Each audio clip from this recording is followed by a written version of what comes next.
Hindi naging hadlang ang paghagupit ng Bagyong Christine para maitransmit ng Kamara ang inamyendahang 2025 General Appropriations Bill sa Senado.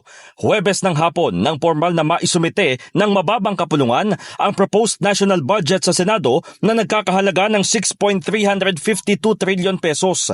Ayon kay House Deputy Majority Leader Erwin Tulfo, napapanahon ng dagdagan ang calamity funds ng gobyerno kasunod ng pagtama ng malakas na bagyo. Kailangan mo talagang may subite, hopefully before December, then okay na sa Senate para by January everything or nasa table na ng Presidente before Christmas, then malagdaan na ho yan. Suggestion ko kay Speaker na siguro mas maganda kung dagdagan yung mga calamity funds natin dahil yan sa mga nangyayari, dahil yan sa global warming, climate change.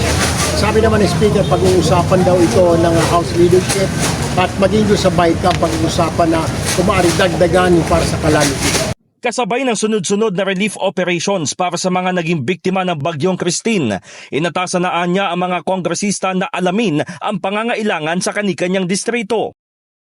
Tuloy-tuloy naman, basta may parating lang sa mga kongresista nila doon, kung ano mga kailangan, ginagawa naman kaagad ng paraan.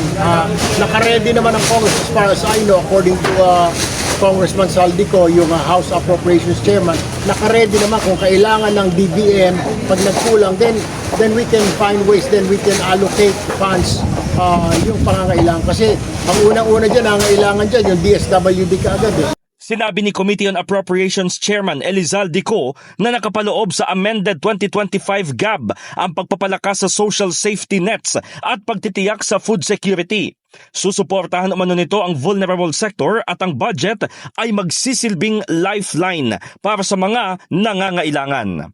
In the heart of changing lives, ako si Brigada Haji Caaminio ng 105.1 Brigada News FM Manila, the Music and News Authority.